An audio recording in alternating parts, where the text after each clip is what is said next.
You have talked already about the financing of public schools and how now we've cut deeply into school budgets to the point that many districts are experiencing significant cuts that are actually affecting students. Are there additional measures you'd like to discuss the legislature can enact that you believe will assist districts in closing those gaps? Yeah, well, I already talked in my opening remarks about how I think that our education system needs more choice and competition.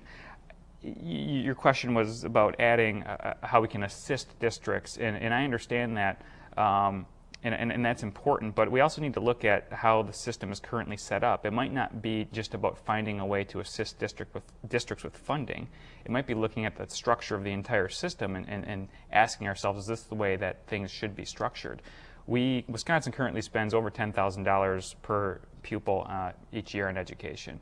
And in our country, since over the past 40 years, we've essentially doubled funding per student on inflation-adjusted dollars over the past 40 years. So we're spending twice as much now in inflation-adjusted dollars per student as we did 40 years ago. But when you look at National Association of Education Progress test scores, they've been largely flat.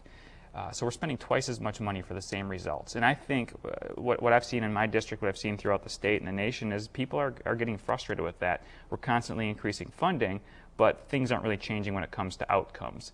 And to be sure, there's a lot of differences right now between 40 years ago in terms of technology and demographics and family issues and things like that, things that might necessitate higher spending per pupil. But it has doubled, and I think that's sort of the elephant in the room that we need to look at.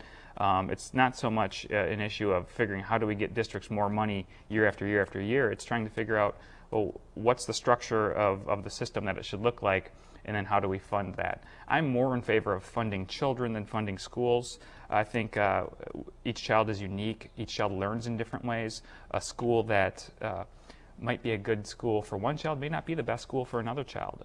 My daughter goes to a small school, and I think she's thriving there. I think that's a good fit for her. I think other kids do better in a larger school, and different schools teach different ways. And I think the more we can give choices and options to parents in that respect and to students, we'll see better outcomes. And the more that schools have to compete for students, I think it'll lead to lower costs. The one thing about I had gotten a email from one of my current legislators about a bill in Congress that was going through regarding railroads, and she was going to push forth this bill to end the monopolies that she said were driving service levels down and costs up. And I agreed with her, but a lot of legislators don't seem to understand that it seems to be the same thing in education. We have a public education system that is has a monopoly, and it can tend to drive service levels down and costs up unless there is a little bit more choice for parents and students. So. Okay.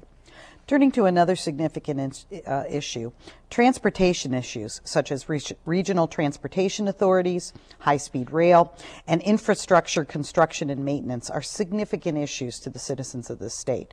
What do you believe are the most important areas for the legislature's agenda on these issues? Sure.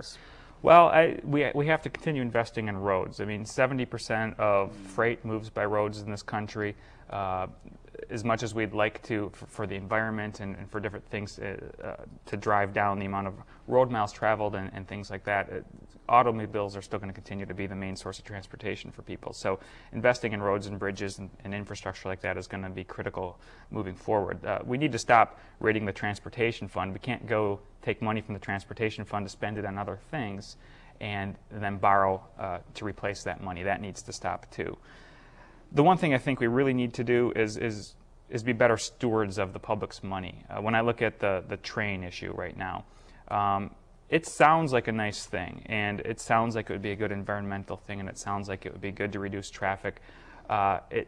It sounds like a good thing, but the economics just don't add up on it. I don't know if there's any way to reverse what's happening with that right now, but I can tell you that the subsidies per rider that are being projected for this right now, they're projecting over 300,000 people to ride this train every year.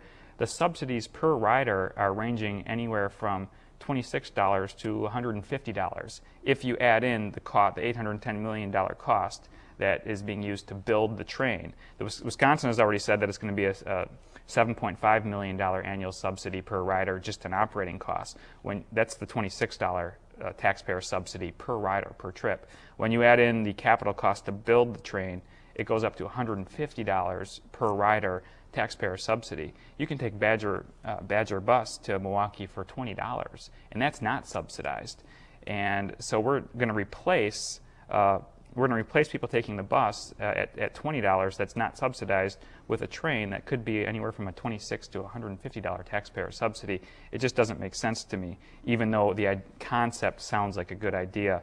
I just don't think it works for our state, for the population density of Madison and Milwaukee. I just don't think the ridership will be there. I hope I'm wrong. If it goes through, I hope I'm proven wrong. But I think that a lot more discussion on the economics of it should have been made before the decisions were made. There is continuing calls for a number of reforms to the campaign process. What do you believe are the best reforms the legislature should implement? Well, I've looked a lot at this, and I know the League of Women Voters is big on this too. There's been talk about public financing of elections and things like that. And I'm not really in favor of public financing of elections. I have a hard time using taxpayer dollars to fund political speech of unelected candidates who you may not agree with. I have a Thomas Jefferson quote here that I've written down a while ago that I think makes a lot of sense. And Thomas Jefferson once said, "To compel a man to furnish contributions of money for the propagation of opinions which he disbelieves and abhors is sinful and tyrannical." And that's kind of how I feel, but I think it makes sense. A lot of people really don't like the amount of money in politics, all of the special interests and things like that. And again, there's no silver bullet to get rid of that. Public financing would be one solution, but it would lead to a taxpayer's dollars being spent on messages and ideas that they may not agree with. There's a lot of controversial issues out there. Abortion's one of them. It would essentially mean using taxpayer funds to pay for ads or candidates to speak about issues on a controversial issue like that in a method that you may not agree with. And I just can't justify taking taxpayer money and doing that. I think one thing we can do is greater transparency. You can go out there on the internet and find out who's donated to each campaign and things like that, but to increase that would be great. But I think voters need to take it upon themselves too. There's a lot of information out there. You can find out who's donated to campaigns and things like that. In addition, part of the reason that it's so expensive to run for office is trying to reach voters. But it's 2010, and most candidates have websites. They're running things on Facebook. They've got blogs. They're doing things like this. The information is out there for voters to go out there and grab it and learn about candidates and make educated decisions. And I think we as voters need to take that responsibility more seriously and start doing that. And I know that's hard because we've all got families. We've got busy lives.